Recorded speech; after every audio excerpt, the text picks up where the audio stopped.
Counting से ठीक पहले कोलकाता में कई जगहों पर भारी बवाल देखने को मिला। यही कारण रहा कि ममता बनर्जी भी काउंटिंग रूम में जाती हुई देखी गई हैं। तो आपको बता दें कि 4 घंटे तक ममता बनर्जी काउंटिंग रूम में रही हैं। आपको बता दें भवानीपुर में ये पहुंची थी और उसके बाद में वो वहां से चली गई। ऐसे में जानकारी ये मिल रही है कि ममता ने स्ट्रांग रूम में आने के बाद में बीजेपी नेताओं की नारेबाजी भी बाहर देखी गई, क्योंकि भवानीपुर में स्ट्रांग रूम में ममता बनर्जी 4 घंटे तक मौजूद रही। तो आपको बता दें रात 12 बजे के बाद में स्ट्रांग रूम में गई थी ममता बनर्जी। स्ट्रांग रूम में हेरा फेरी की जांच के लिए गई थी, ये बात उनकी तरफ से कही गई। क्या कुछ डिटेल्स आपको एक रिपोर्ट में दिखाते हैं।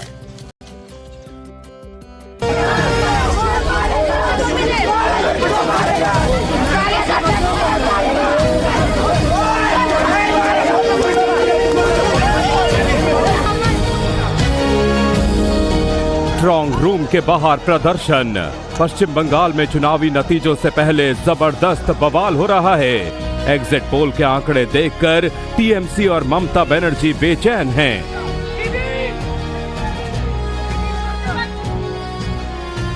ईवीएम में गड़बड़ी का आरोप लगाकर ममता बनर्जी और उनकी टीम बारिश के बीच सड़कों पर उतरी। ममता बनर्जी खुद आधी रात को शेखावत मेमोरियल स्कूल में बने स्ट्रांग रूम पहुंच गईं और करीब 5 घंटे अंदर रहीं।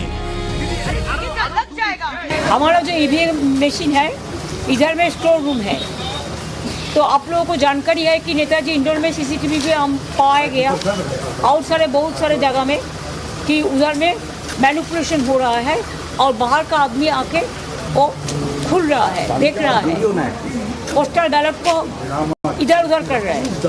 वो देखने के बाद मैंने जब सीसीटीवी देखा टीवी में, तो मैंने सोचा मैं भी उधर देख के आऊँ। सामने भीड़ लगना नहीं चाहिए। only the candidates election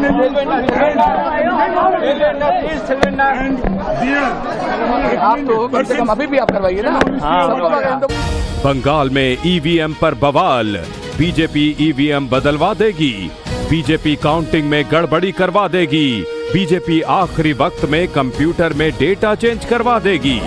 Mamata Banerjee अपने नेता और कार्यकर्ताओं को स्ट्रांग रूम के बाहर पहरेदारी करने को कह रही हैं। कोई असुविधा नहीं है, उनका मन में था, वो देख लिया। हम लोग को बोला 6 घंटा मैंने कंटिन्यू ड्यूटी चेंज करके ड्यूटी चेंज करके ड्यूटी सबको करने के लिए। उधर चुनाव आयोग की ओर से स्ट्रांग रूम के बाहर सुरक्षा के पुख्ता इंतजाम किए गए हैं। बावजूद इसके ममता बनर्जी के स्ट्रांग रूम में जाने के बाद टीएमसी और बीजेपी के कार्यकर्ताओं ने जबरदस्त नारेबाजी की। कांग्रेस सुप्रीमो ममता बनर्जी भवानीपुर के डीसीआरसी सेंटर जहां पर ईवीएम के स्ट्रांग रूम में वहां से निकलने के बाद जो है पार्टी के समर्थक जो है आमने सामने है।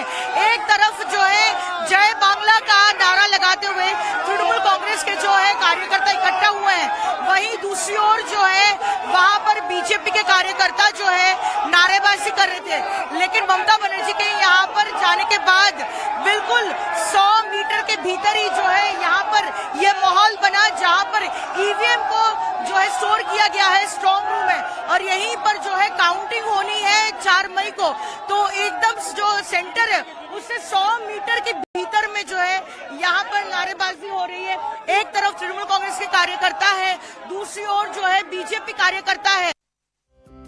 स्ट्रांग रूम में हेरा फेरी के आरोपों पर इलेक्शन कमीशन की तरफ से जवाब दिया गया है। उनकी तरफ से कहा गया कि नियमों के आधार पर ही जो पोस्टल बैलेट है उनको छांटा जा रहा था। दरअसल जानकारी के मुताबिक पश्चिम बंगाल की मुख्यमंत्री ममता बनर्जी ने स्ट्रांग रूम को लेकर एक सीसीटीवी वीडियो जारी किया था और सीसीटीवी वीडियो जारी करने के साथ में उन्होंने हेरा फेरी के आरोप लगा दिए थे और ऐसे में उस स्ट्रांग रूम पहुंच भी गई थी। और उसी के बाद में अब इलेक्शन कमीशन की तरफ से जवाब भी दिया गया है, जिसमें बात कही गई है कि नियमों के आधार पर ही सब कुछ किया जा रहा है। आपको सुनवाते हैं कि क्या कुछ कहा गया है।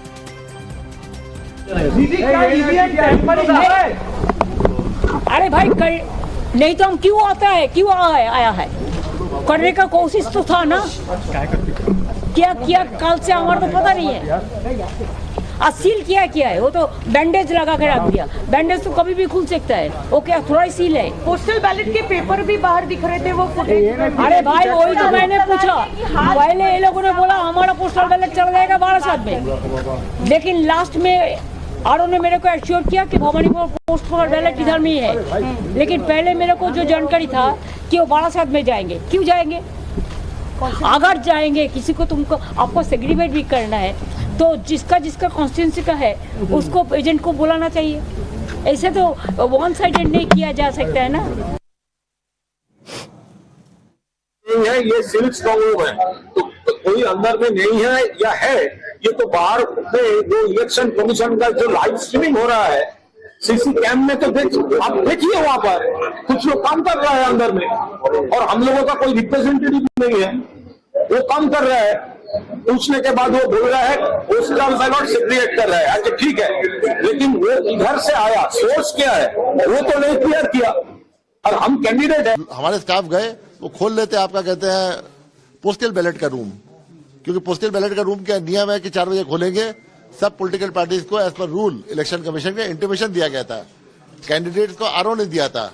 आपको आना चाहिए था वहां पे आते आप जो है, और आपके सामने खोला जाता, वरना 4 बजे खोल के कॉरिडोर में खाली वो सजा रहे थे कि और 7 डिस्ट्रिक्ट का जो है वो जाएगा वहां पे, कल 12 पहुंचना है 12 बजे तक। अब पश्चिम बंगाल में स्ट्रांग रूम में 3 लेयर की सिक्योरिटी के बीच में ईवीएम मशीन्स की जबरदस्त पहरेदारी की जा रही है, और ऐसे में टीएमसी और भारतीय जनता पार्टी के जो कर्मी हैं वो भी कार्यकर्ता वहां जाकर शिफ्ट्स में पहरेदारी कर रहे हैं और सुरक्षा के लिए खड़े हुए हैं। आप देखिए रिपोर्ट।